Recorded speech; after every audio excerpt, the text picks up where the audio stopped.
Welcome to Cybermania, Cyber Talks with the brightest minds in cybersecurity. Discussing risks, AI, emerging threats, workforce challenges, and more. With your host, May Brooks. Hello and welcome to another episode of Cybermania. With me today on part 1, because I'm already volunteering him for part 2, 3, and 4, is John Lin. See, I knew I wouldn't say it right. John Linkowsky? No, I knew I will. Linkowsky. See, it doesn't matter how many times you'll tell me. I'm terrible at names. Yes, so John, how are you today? I'm doing well, May. Thank you, and I appreciate you inviting me to be a guest on your podcast. I've paid attention to it for some time now, and I'm thrilled to be finally to be a guest here. And now that we've talked and known each other for a little while, to be a guest here is this cherry on top of the sundae. So thank you so much for having me. Very much appreciated. Thank you for coming. And I already volunteered you that it's going to be a few parts because I think we have a lot to discuss.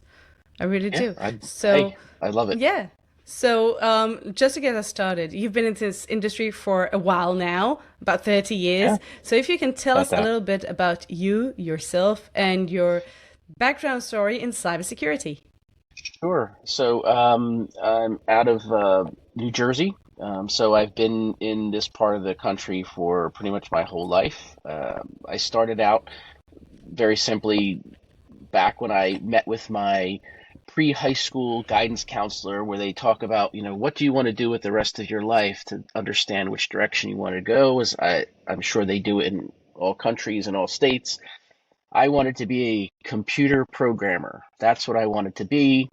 I loved working on computers and, playing on them and, just being involved in them. This is back in obviously the very early 80s. So this is a long time ago. Long story short is I started going to college for computer programming, starting to learn basics like COBOL and Fortran and Pascal and those languages, which maybe some of your audience won't even recognize, or they'll have to go look in the tomes of the ancient, the ancient manuscripts to find out what those are. But this is prior to C++ and things like that, and certainly things like Python, as you well know. Anyway, I sat down in my first class in college, and I hated it. I couldn't stand it. It's terrible, isn't it? Well, Yeah, panic struck me because I was like, oh, what am I going to do now? So, long story short, fast forward, I kind of switched over to information systems as a major, which is kind of a generalized, some computer, some coding, some database, some networking, etc. You understand. And I fell in love with the networking part of it. At the time, I was a co-op, so I was going to college, and a good friend of mine worked at a company that was looking for co-op, so I had a paid position, an hourly position as a co-op working in the industry, and I started out at the help desk, quite frankly. I was doing help desk stuff, which, replacing monitors and keyboards and installing OS, get the whole thing. And I got to learn a lot of the technology and things like that. And then at one point, I was there almost 8 years. I turned into a full-time employee, but at some point, they moved over from, VAX and mainframe systems over to regular Ethernet networking. And the network manager was a single person, a guy who was basically kind of thrown into it. And I volunteered and said, hey, I'd like to learn about it. Could I help? And he was more than happy to take the help. And I fell in love with networking and network engineering and architecture and learning TCP/IP and the OSI model, protocol stacks, blah, blah, blah. And that was kind of it. That was my jumping point. I became, more involved in networking, routing, and switching. And then, of course, as we moved on into wireless, and that's where I fell in love with IT, and I fell in love with what I do today. And as you probably know, in the earlier days of network engineering and information security were just these two subjects that overlapped, and I started getting more involved in firewalls and IDS systems and looking at policy, etc. And again, these were simple things, port and protocol kind of firewalls. And I fell in love with that. And then at a point later in my career, I was kind of given a fork in the road saying, okay, John, what do you want to do?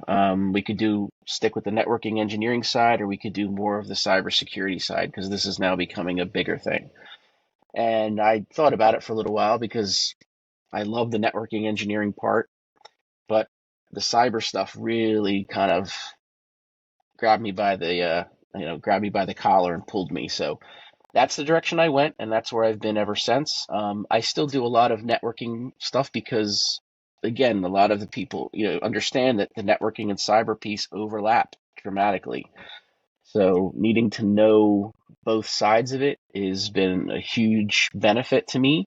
So, and I love the cybersecurity aspect of it. I love kind of, I don't know, the protection of it, the making sure your house is safe kind of feeling. And then in my teaching side of things, which I also do as a professor at a community college here in New Jersey, is I teach network engineering for the Cisco Cyber Academy, or Cisco Network Academy, excuse me. So I've been teaching for 26 years now. And I also teach cybersecurity at the college as well, cybersecurity courses. And I'm right now in the process of our college is becoming a partner with ISC2. So we're going to be an educational resource for ISC2, and I am going to do my official ISC2 training so I can be a trainer. So phenomenal. I didn't even know that. That's absolutely phenomenal. That's been in the last couple months. It's, there's a lot of paperwork that has to be done, but we've been working with ISC2, of course, as we all know. And I do hold the CISSP, so I will be trained in being a trainer for ISC2, for CISSP, excuse me. So it's a lot I'm of fun. I'm looking very forward to that. And again, I love the teaching aspect as well. So anyway, that's my 5-minute career in life. So, Well, and here no, we it's are. amazing. Yeah, it sounds like like I think a lot of people that are senior today in the industry, you started from adjacent fields, but it wasn't really adjacent because 25 years ago, I remember the first time someone told me, we're starting this new team doing information security. You want in? And I was like, yeah, but what's that? I was doing networking. I was like, what's information security? Like, that's how we started. And I think that today the pathways are very different, but I think there's still a lot of benefits if you actually have that experience and you know how things actually work, like from the other side, from the IT side, networking side, engineering side, etc. Although I wouldn't suggest anyone go back, become an IT person just because you want to be a security person, but at least have those foundational skills. And I think for me, kind of to your point exactly, is I think I was at the right place in the right time, in the right timeline of life where that networking and security, was seriously overlapped, because managing a firewall was like, well, you're doing routers and switches. What's a firewall? It's just another kind of network tool, network appliance, and so I was at the right point. I don't know if it's still the statistics, but for years, Cisco used to boast that they sell the most firewalls in the world. Now, they're absolutely right, because firewall at the end of the day is access control, network level access control. Of course. In a route. So maybe it's not what we think of firewalls, but it's a firewall. That's what it does. Yeah, sure. Yeah. An access control list is a firewall if you think about it, right? So from a basic point of view, exactly. So exactly. So but I do want to tap into the fact that you've been in the private sector on the one hand and academia on the other, and you've seen how this industry grew, and you have a lot of insight into how the academic side is looking at cybersecurity. And I want to talk to you a little bit, ask you a little bit about what you see, how the industry influences academia, and where do both sides, how can they work better together? That's a great question. And from what I see, and again, just being at a community college, which is a 2-year, college, and I see this kind of talking to other people and colleagues and stuff, but the academia piece moves extremely slow. slow. I have a colleague that works at Columbia University in New York, and I've known him for 20, 25 years, I guess, and he's the CISO at Columbia. And talking with him on different things as well, is that it doesn't matter if it's a community college like I'm at or a major Ivy League university like Columbia, it still moves very, very slow. So getting the culture of academia to kind of grasp what the modern requirements are for, let's say, STEM education. I'm not saying all schools, by the way, this is not a Yeah. generalization because I don't work for them, but the idea that cybersecurity is one of those things like, oh yeah, we teach it on the fourth week of the second semester in this one class. And it's like, okay, so what are you covering? You know, like it's almost like oh yeah, we talk about it, we think about it, we teach it, and it just happens to be um, a small aspect of what they teach. So the problem I have being on both sides, or not problem, but the issue that I do is when I talk to my deans and the administration of the college that I'm at, a lot of it is, listen, you need to do this. Like, why are we waiting? Like, why is it so slow to kind of absorb this as to be a topic or a class or a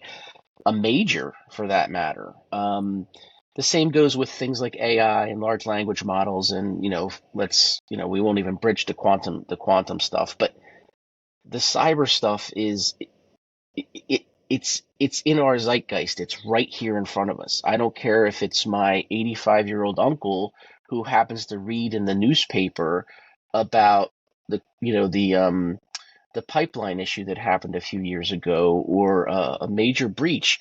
He even understands that this isn't good. People are taking other information. So Yeah. why are we not teaching this from an earlier age all the way up through higher education? In my opinion, it's something that should be taught at least at the high school level or the secondary school level in the basics, and get people more akin to it and learning it. And that's kind of my philosophy. So it's a slow moving thing when you're trying to push it from an academia point of view, from the way I see it, I unfortunately. couldn't agree more. I think that it has two sides to it. One is the academic side, that a few years ago, and it may have changed in the last, it was probably something like 6, 7 years ago, I actually tried to look at different universities all over the world. So I looked at the US, the UK, Europe, Israel, really around the world, and I looked at computer science. And I couldn't find a single university. And I'm talking about the high ranking university. I Yeah, didn't go to university or whatever. No, it was the high ranking universities, known institutions. None of them, at the time at least, had a mandatory course on secure development. And yeah, then we're surprised that we're still getting developers today, and we still see, come on, the list of the OWASP top 10 hasn't changed in 20 years. Like the top no, five yeah, have been there for the last 20 years. SQL injection, guys, it's not that hard. But if they right. have no idea, and I tell senior developers, are you working according to OWASP? And they're looking at me, according to what? What What are you is talking that? about? Right, So right. for me, It's a that is new deodorant. exactly. So Yeah, that is one very problematic side of academia, as you mentioned. And the other one, we're talking about security awareness. And as you know, it's something dear and near to my heart. yes, I think it should start in elementary school. I sure. actually deliver talks for kids from year 1 all the way to year 12 or 13 in the British Yeah, system. yeah. Hmm. And I start in year 1 because in year 1, at least, for example, in our school, which is a British school, all the kids from year 1 are using technology and they're doing amazing things. They have either laptops or iPads, which they use regularly to learn, and they use technology amazingly, but they need that extra support to understand what is good and bad. And a lot of people think, oh no, because they use computers all the time, the teens know what they're doing. No, they really don't. They Cool. really don't. And unfortunately, I see it from the other side. Once they do get hit either by a scam or extortion or anything in that area, and they have no idea how to detect it. So I completely agree with you. You're right. It's not just about the professionals, it's also about the No, individuals. yeah, because those individuals who are in elementary or middle or upper level schools, they are the ones who become the professionals, and they're the ones who are out in the industry, in corporate America and academia and the medical institutions, etc. And if they don't learn early that, hey, this isn't something I should be aware of. I mean, look at phishing emails. They're still a number one point of egress, or ingress for any malicious type of content and PII data that gets captured and QE data and things like this, that it's like, well, how do we not knew it? I always talk to my students about it being like remembering how to you put on your seatbelt when you get into your car, right? I mean, back when I was growing up, it wasn't a thing. It was like some people did it, some people didn't. Then it became a law in the U.S. Across, states have adopted that, and it's kind of a no-brainer because the statistics show that it obviously can save lives, prevent major injuries. So now you get in your car, you put your seatbelt on, and you don't even think about it. I mean, none of us even think twice about it. But people still, to this day, click on links in their texts or Well, emails and think, well, what's going to happen? And it's amazing to me that it's still it's happening. it's amazing that you mentioned road safety because that's actually one of the parallels that I always use. Because no one was born with the knowledge of what that means, what a stop sign means. They see a palm, that doesn't mean stop, but we learned that. We learn that Yes. and we teach our kids when they're 3 or 4 years old. We walk with them down the street Yeah. and no, we can't cross the road now because the light is red and we have to wait for the green. But they're not going to cross the street on their own for another decade or so. Why are we talking to them about it since they're toddlers? Absolutely. Because it becomes Absolutely. second nature. And Exactly. online, well, I won't say the same, but there are warning signs. And once you see them, you can't unsee them. Now, I don't think that anyone is 100% safe against social engineering. I'm sure No, I that, agree. and I do social Yeah. engineering for a living, and I'm sure that if someone will craft an attack well enough and they'll catch me off my game, I'm sure I can, I'm sure I can Sure. click that link. It And I can know happen. in your latest book you do talk about that. You talk about child safety and Yeah, the of younger course. generation. You're also clear to say, listen, I'm not going to try to tell you how to parent your children, but make sure that there's guardrails. Make sure that Mm-hmm. there's you're paying attention to what they are doing, because you're right, they're born with technology in their hands practically. My kids are older now. I have a senior in college and I have a junior in high school. But they've had technology their entire life, so Exactly. it's even the younger kids, obviously it's even more so it needs to be taught at a young age and then carried through, in my opinion, all the way to higher ed. I um, agree. And I think that those programs, and I know some schools have them, I think they are very beneficial also to help us gap that workforce gap that we see. Because people don't even envision themselves in cybersecurity. You can't be what you can't see. If you've never thought of cybersecurity as a potential career, because usually career day comes along. What will they hear right. about? My dad's a doctor, my mom's I don't know, an engineer, Firefighter, right, yeah, whatever, exactly. So they will have right? like a list of things that are very okay, this is very clear. But how many kids even think of cybersecurity as Not an many, option? Not many, because not many. we're not too many of us around yet. So I want to talk to you about mentorship because I know that's something that you've been doing Yeah, with not just very with your much. students. So you've been a big believer on mentorship programs and a big advocate for that, and you've been participating in them for years. Can you share Hmm. a little bit about your perspective? Why you do mentorship and what are the Sure. benefits that you see? So the first question, the first part of that is easy. For me, it's a pay it forward kind of mentality. I had good mentors during my career upbringing, um, people who guided me and pointed me in the right direction, or stay away from that, or do this kind of thing. Just in general guidance, not kind of molding me from nothing, but at the same time is I find it that for whether it's with my teaching or whether it's with the mentorship piece, that both is the same way, is that I have a passion for the cyber piece of it. I have a passion for the technology piece of it, and I want to kind of pass that along just from my knowledge or from my experiences in life. It's a pay it forward thing because if even if one or two of the people that I happen to speak with or that have an inkling to want to do something in this field, it could spark something bigger. It could spark them to go on and pursue more education in the subject. Or, I talk about a broad range of cybersecurity because, as you and I both know, cybersecurity is not one job. It's a career path, but there could be dozens, if not more, jobs in cyber, whether it's governance and risk compliance, OSINT, engineering, SOC analyst. You get the idea.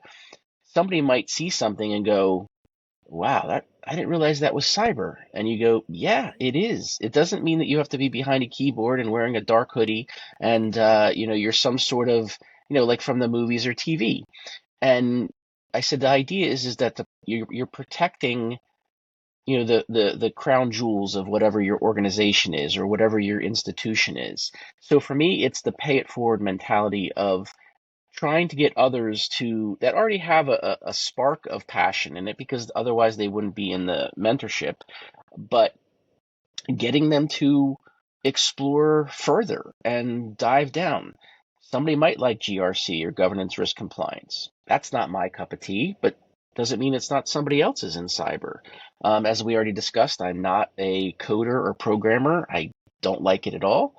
But you put me in front of, a keyboard to configure firewalls or routers and I'm on my way.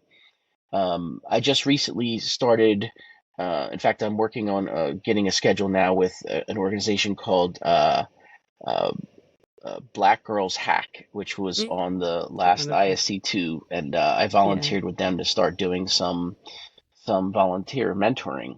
So I have an appointment with them to, go over some things and stuff. So that's another group that I'm trying to get involved with because I also think there is a lack of females in the cyber world. Not that I'm out in campaigning for it one way or the other, but I notice in the industry that, I work in or the students that are in my classes, um, or even the mentor side of things, it's less of the female population. I don't know why that is, but it does seem to be that way. So, Yeah. I think, well, as a woman in cyber, I think there are a lot yeah. of reasons why. And it's probably not just women, but it's very easy to detect the fact that there are less women than men in cybersecurity. Hmm. But I said in the past, I'll say it again, you can't be what you can't see. If you can't even imagine yourself, if you've never seen a cybersecurity woman, you don't even think that's an option. And actually, for me, when I started out in this industry, there were very few women. It's 20 something years ago, very few. Even those that were there to this day, and some of them actually helped me, like personally, not really mentoring, but guided me a few times, gave me a good piece of advice. To this day, I don't know if they're married, if they're not married, do they have kids, what are their personal lives. They sort of shied away from it. They never talked about it. So for me, when I was leaving the IDF, I had 6 years of experience in cybersecurity. I was about to get married to my husband. We've been together now for almost 24 years, I think. 23. He knows. I don't know. He reminds me how long it's been. So, and I was like, can I actually do this? Can I actually pursue this career that I really like and I really enjoy and have a family and have kids? And one of the reasons that I'm out there and I'm talking about exactly that is the fact that I have, for those listening that do not know me, I've been married, as I said, well, we've been together for 20 something years, 23 years, 4 years, I don't know. We have 3 wonderful kids, a teenager, a 15-and-a-half-year-old, a 12-year-old, and an 8-year-old. Very happy, everything's fine.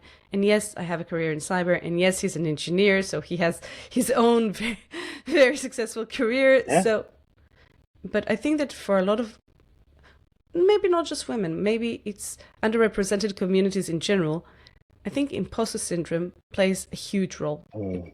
Not just for underrepresented communities, but I think for those individuals even more so. And we had a few conversations around that as well. Yeah. Have you personally faced it? Oh yeah. Sometimes on a weekly basis. It doesn't, for me, it doesn't go away. And I did some research and talked to a good friend and colleague of mine about this. And he said, "Oh, it's the Dunning-Kruger effect. That's what you're dealing with, is Dunning-Kruger." Same. And I said, "What? What's that?" I said, he goes, "Look it up." It's, sends me the Wikipedia thing of it, and says it's true. It says, people who, the basic theory is that people who, know. I don't want to say, it sounds very egotistical, but people who know a lot of things tend to shy away from thinking that they are knowledgeable in a specific area or subject matter. And the opposite is also true, where there's people who know very little who tout themselves as being experts in a particular subject matter or field.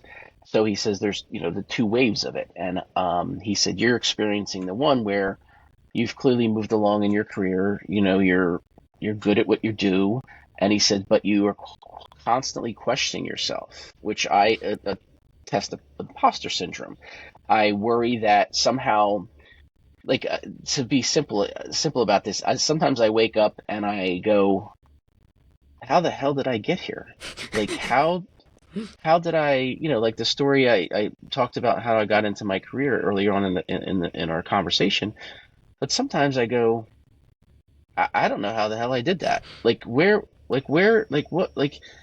And then somehow I'm here and I'm doing stuff that I do love and I'm passionate about, and I do fine in my day-to-day job. I'm, teaching, like I said, for many years.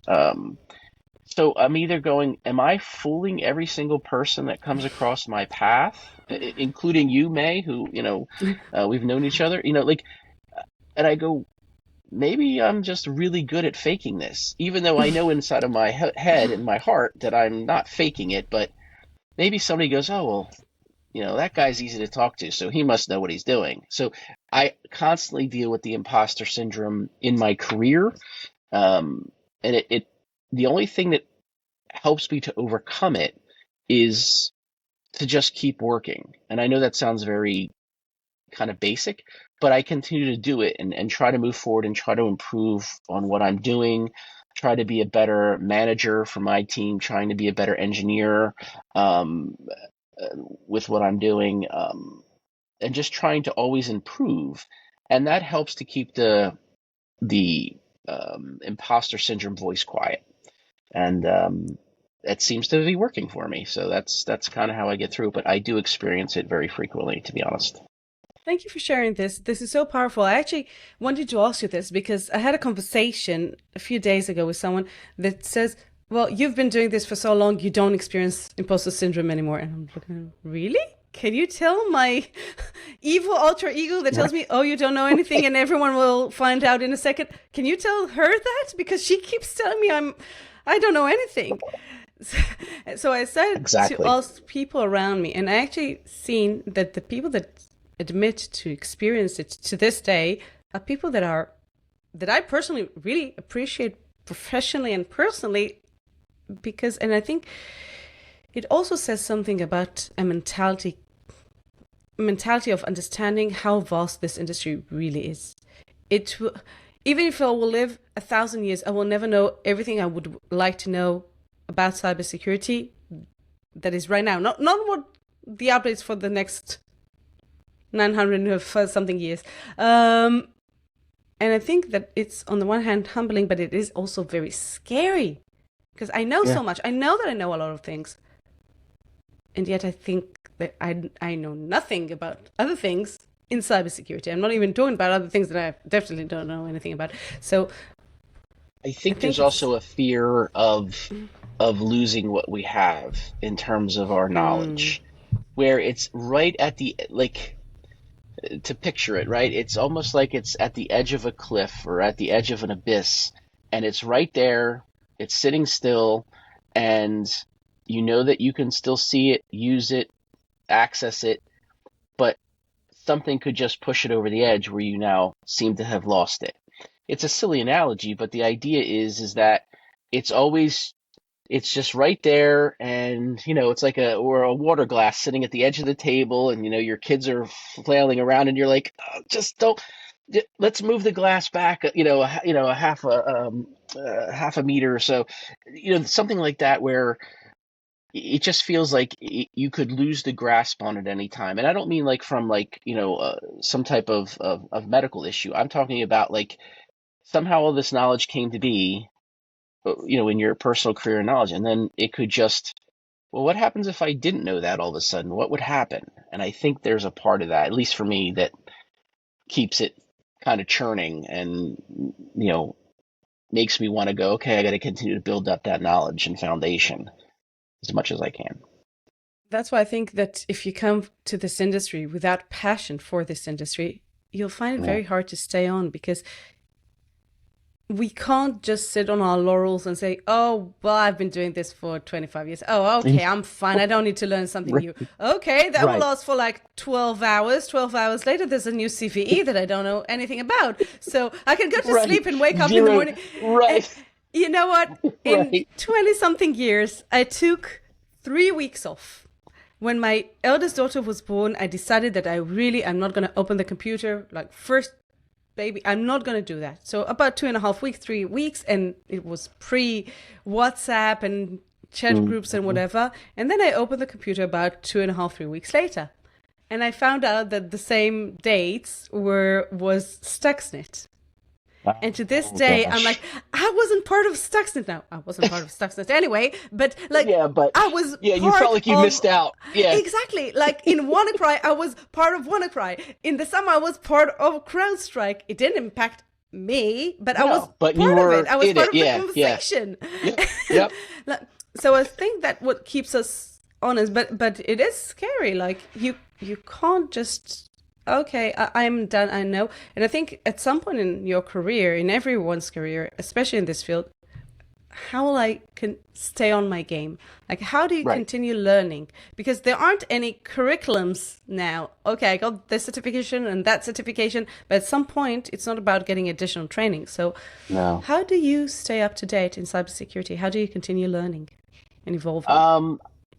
For me, it's again kind of making sure that I'm vigilant in what's going on in our in the industry, what's going on in the world around us, because the world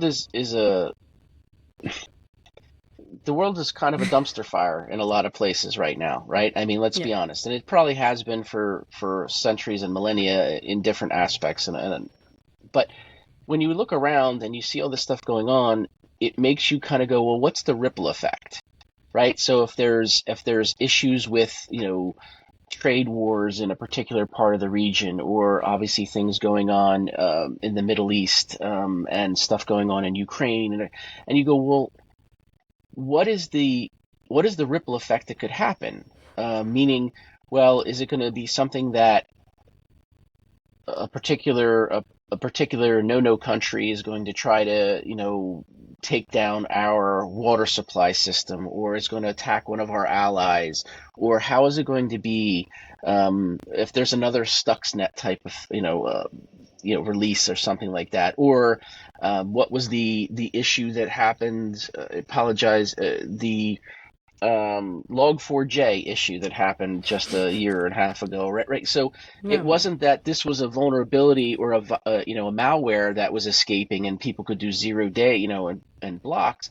The idea is that was embedded in thousands and millions of applications used everywhere from point of sale systems to banking to medical to, a mom and Anything. pop's database system, everything. Well, how do you weed that out? It's almost like saying, well, I want to take the color out of paint. Like, you know what I'm saying? Like, I have a blue paint and I want to take the blue out of the paint but leave the paint there. Well, how do you do that? Like, so, you know what I'm saying? Like, even still to this day, looking at my own tools, I can still see that Log4j is still out there and trying, and it's a year and a half, year and 3/4. More, maybe. Yeah, it might be 2 years now. Sorry. Yeah, we're in 2025. Anyway, the point is for me, it's kind of paying attention to what's happening in the world from a geopolitical point of view, and again, not to the point where I'm staying up at night and reading it to the nth degree, but paying attention, reading certain groups and certain people that I try to follow online or on Blue Sky now. I've long ditched Twitter, but paying attention to those people and those voices that I've trusted. Also paying attention to my colleagues and even my students. Somebody will bring up something and say, "Hey, I read about this the other night," and you're like, "How did I miss that?" But oh my gosh, let's take a look at it. Or if Yeah. there's products that you use in your day-to-day job that all of a sudden have a vulnerability, or like to your point, a new CVE that's been released, and a patch is coming, and you're going, "Oh my gosh, like what is this going to be for my day-to-day now? Now I got to pay attention to this for the next 12 hours." And to your point, you go to bed, maybe the wave has, the high tide has passed and things are back to normal. You go to sleep and then you wake up the next morning and you see that overnight somewhere in the world something else happens and you go, "Here we go again." So trying to stay vigilant, I guess for me, without, how do I say this? Staying vigilant without going and driving myself kind of insane with it, right? Because there's always going to be something in our world that we have to deal with as cyber professionals. Always. Exactly. I think that's for some people that are listening to conversations like this, people starting out, maybe your students, my students, will say, "Wow, this is such a stressful and demanding job. Why would I ever go and do that? Like, Why would you ever where's do it? the how will Right. no, honestly, how will you maintain work-life balance? How do you maintain your May just said that she Sanity. doesn't take time off. Yeah. So what does that mean? So I want to ask you, how do you maintain your most of all the mental health? Also, of course, the physical health is also a very important side for anyone. I don't Yep. think it's unique for cybersecurity, but with the high stress of this and the high demand of this job. Yeah. For me, having a clean break. When the day is over, the day is over. That doesn't mean I don't check my phone and make sure that there's no, you know, criticality CrowdStrike, happening or sorry. yeah, right, exactly. And again, I would happen to be on vacation with my wife last year when that happened. Literally, we were on vacation, we're celebrating our 25th wedding anniversary, and we Oh. were away and having a nice vacation. And I remember waking up that morning and I checked my phone as I always do, and I was like, "Oh my God, what is happening?" Like, and I was also on and my vacation, wife, yeah. yeah, and my wife happened to see it, and she is not in technology at all. In fact, the question that you just said before about how do people sleep at night, my wife, she saw an interview with Nicole Perlrath several years ago when her book first came out. This is how they tell me the world ends. She saw an interview on Bill Maher, I think, and after she saw that interview, she said to me, she goes, "Is what she says really happen?" And I went, "Yep, Yep. every day." I Yeah. said she is, and I was fortunate enough to meet her last year, and meet her face to face, and told her how much I loved her book and her writing. Anyway, the point being is that it makes you kind of, you're vigilant, but you can't let it kind of control your life, right? Like you can't. There's other things. You still have to go grocery shopping. You still have to take your kids to this event, and you have to live your life. You have to kind of move on. So for me, the mental side of it comes down to having a clean break, meaning I'm not working until midnight every night and kind of burying my head in it. Um, Meditation comes in, believe it or not. Meditation does help me, where I can, even if it's like a walking meditation where I can take a nice walk. I do like to do that and get outside now that the weather is breaking a little bit on this part of the world. Um, to get some physical and fresh air and sunshine, vitamin D, where you're not glued to a device of any sort, in any way. You're not just on a device and paying attention and wondering, well, what can I do to fix this? Or how is this going to affect me? You kind of do have to take a break. And the one thing I do have to remember, and my wife is very good about this, she goes, "You're not the only person at your company that does this. Like other people can kind of pay," and I know that, but that's where that imposter syndrome comes in because you're like, well, what if I'm not there and then I miss out on something and they needed me, or Well, they don't need part of me, the, which is even worse. or what they don't need me, right? Exactly. So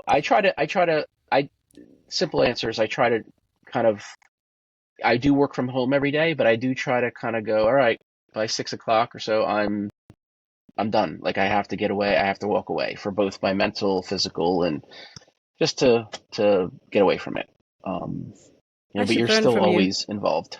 Yeah. Yeah, I Well, definitely. Well, it's I'm not not a easy. morning person. No, it's not easy. The problem is that I'm not a morning person. So I usually do my Ah, walking, meditation, whatever in the morning. I wake up late. I smart, usually go for about 30, 40 minutes walk, then go to the computer, then go for another walk for another 20 minutes. So that is sort of my smart. thing. But the I problem like is that. that yeah, but the problem is I love what I do. And sometimes because I work I with the do too. States, I Right, do find myself. right. Last night I was here till I think it was 1:30 or something like that. Today I actually blocked my calendar and I'm not doing anything after 7 p.m. All the girls were going out for a girls' night, so I actually Very blocked that. nice. Very You nice. have to See, do that's that good. sometimes, but I You don't do it do. enough, for sure. I definitely do not do it enough. So I hope people But will learn from you you and not from me. you know what the opposite of that is though for me, and this is going to sound odd, right? Is that if I have any struggles, if something is on my mind that is non-work related, and then I'm maybe dealing with some other issues or stuff that drives your anxiety up, for me, Yeah. putting my head into work and doing that is actually more soothing to me because it allows me to Completely. separate the stuff personally, whatever's going on in my head, and now I can focus on something that I do feel more confident in and more In control. controlling of. Yeah, Yeah, I can completely relate. Completely. Phenomenal. Well, John, I am planning to bring you back. I told you that in the beginning. But please, anytime, May. before we conclude, I always wrap up these episodes, as you know, with a quick fire round pop quiz. No right or wrong answers. Very quick questions, very quick answers. Are you ready? I'm ready. Go for it. Phenomenal. Okay, so if you had to describe your cybersecurity journey in one word, what would it be? Lucky. Nice. Nice. I did not expect that one. Okay. Um, what's the one thing people don't realize about being a cybersecurity professional? That there is a mental side to it. Sorry, not like a mental thinking about doing your job, but kind of to our last point, there's a mental side that can be mentally tolling, could be mentally tolling. Many jobs are Mm, that way, but cyber is not even more just so. typing on a keyboard and whatever. It's much more than that. There's a mental piece to it. Yeah, I like that. If you could go back in time and witness any moment in cybersecurity history, what would it be? Wow. Geez, oh my gosh. That's a great one. That's a new one. I would say I Well, came up with it. I mean, I'm old enough to remember Stuxnet. I've been around for that. I mean, maybe which I was around for, but didn't understand it as much. Maybe something like uh, the what was it, Kiss Me, the Kiss Me virus or the Kiss Me. Ooh, It was in the early wow. 90s or Late mid 90s, 90s. light, no, late, yeah, mid I 90s? was I was I I was don't employed remember and those. working at the time, and it was just something that we kind of Ooh. heard was happening. But again, it was it's 30 years ago. But was it called the Kiss Me virus? The Kiss No, Me, I know what you're referring. I don't remember. Love me, kiss Love me, Me. Maybe it was love that me it. virus. I think it Love was. Me virus. It was Like something like again, that. Yeah. that's the one thing I can think of. I mean, I know there's obviously things that go back a lot longer in history, probably, World War II stuff and things like that, Mm, espionage and all kinds of stuff like that, which might be interesting to kind of view as an outsider, but um, it was a whole different world then, a lot of different technologies that, I wouldn't be aware of. But maybe something like the Kiss Me virus to understand how it developed, how it passed, and because it was kind of a worldwide thing, and it it was. was delivered via email, and so maybe something like that, to be more involved and understand it, I think would be a better way to say it. I love it. That yeah, you A can hear. throwback. No, I think that people can hear that you're an educator. So I will ask you for an important recommendation for all our students out there. What's a cybersecurity book or podcast or course that you really recommend? Oh, excellent. So besides your podcast with Oh. Cybermania, of course, your podcast, Darknet Diaries is one of my favorite with Jack Resider. I've listened to think almost every episode, maybe missed a few, and from that podcast, I've learned about many different authors and people in the industry that I might not have been aware of. As I mentioned, Nicole Perlrath, Mm-hmm. back when she was with the New York Times, and I listened to her, that episode, and then immediately bought her book, and then I've seen her speak a few times. And like I said, last year I was fortunate to actually meet her in person. She's the I recommend that book a lot. I recommend the Sandworm book a lot, and Ooh, that's a also great there's book. the book The Sandworm and The Cuckoo's Egg. Do you remember The Cuckoo's Egg? Yeah, I have it. Clifford Stoll. I someone gave it to me as a gift in a conference. I don't even remember who, a few Hmm. years ago. And it was such a Which great read. it reads like a fiction book, but it is 100%, and just like Nicole's book, right? It almost reads like Yeah? it's some spy thriller, and then you realize, oh no, this all really happens and does happen every day. But The Cuckoo's Egg was probably my first book, Yeah. even before like Neuromancer and those books, but Cuckoo's Egg was one of the books I read maybe in high school or right college, early college, and I was fascinated by it. I was completely fascinated by it, It's a great book. and loved it. And I've read it again since in the past years, but that's a book I always recommend to people. So yeah, definitely. Okay. And of course, your book, which I should Oh. go without saying, is that No. before our podcast, I read the book a second time. I read it when it first came out, and then I read it a second Thank you. time. And so I have a question for you, May, about something I read in your book, and I'm curious on your Ooh. opinion. Okay. Um, so this is a reverse. So in your book, we talk about passwords, or you talk about Hmm. passwords, and you tend to not use a password manager, which I have been touting to my students and my mentees for 100 years now. Use a password manager, and come to find out, one Ah. of my heroes, May, does not use a password manager or claims to not use one. Maybe she No. did that as fiction. So No. I'm So very actually, curious this about was, that.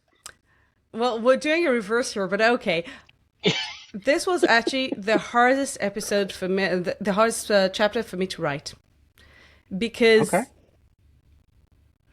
no, I don't use a password manager. I mean, I do for some things, for very specific things, but I'm a paranoid person. That's probably why I'm in cybersecurity.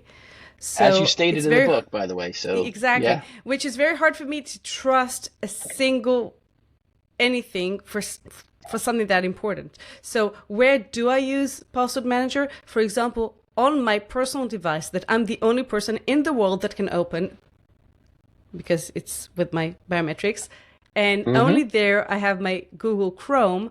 For some sites, I let Chrome manage my passwords and I use it as a password manager. But Okay. everywhere that there's a password manager, I have 2FA. So that's my Yes. condition. Yes. So if I let something like, and it could be anything, it could be LastPass, OneLogin, whatever, and I used all of them in the past. Mm-hmm. But for me, and I do use them for my kids, like I help them manage their passwords and everything. Sure. But I always make sure that there's a second password. I actually, like, if it's someone who's seriously aware, I would tell them use a password convention with 2FA.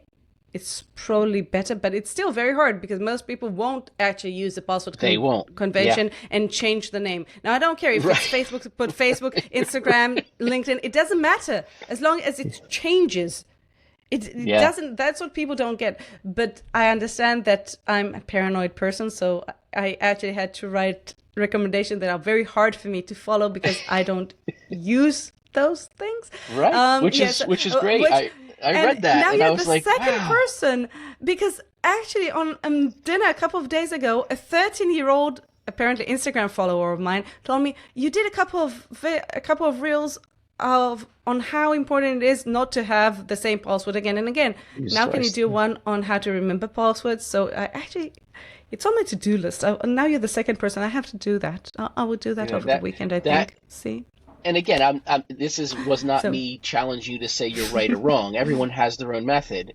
But like, I think you actually nailed it, is that most people are going to go, well, I use this password for Amazon, but no one's ever going to think I use it for my banking card. Like, you know what I mean? Where if you have a passphrase that you modify it and, make some sort of change that is equivalent to what that account means or for that particular login, I think for me, it would be trying to memorize everything that I need to get into. Like that, I would certainly mess it up and fat finger it or not remember what I set it to, because I'm like, is that an I or a 1? Like, that kind of thing. Exactly. So, that's the advantage of the password manager. Yeah, I was really struggling with myself. I have to say, I was struggling when I was writing it. And it's funny that you mentioned it, because yesterday I was listening to that episode where we just finished recording the audiobook. So I was listening to the end of the book, and it's towards the end. I was like, I'm still not happy with this chapter. Like, no matter what I write there, I'm not happy with this chapter. Like, it doesn't matter what I write, I won't be happy. But yeah. So you made me cringe. Okay, so you put me on the spot, so now I'll put you for the last one. You answered very well. Put me on the spot. Oh, thank you. Okay. What's the one piece of advice you would give any cybersecurity professional, no matter where they are in their career? Keep learning. Keep learning. Perfect. Don't ever stop learning, because it changes. To your point a few minutes ago, it changes sometimes from hour to hour, certainly from day to day, absolutely from week to week and year to year. There is an absolute change. This isn't some type of career that you can go, all right, well, I'm going to most careers you have to adapt and change and be dynamic. But in our world, you almost have to be... you have to change and pivot constantly and be aware and learn and understand and go, well, I've never heard of this before. Oh, I better read about it, because if it helps, I'm not saying go out and memorize CVEs and read every single one. Like, don't do that to yourself, but be knowledgeable and understand. Check your own accounts. Have I been pwned? How to go make sure that your own credentials haven't been popped. Things like that.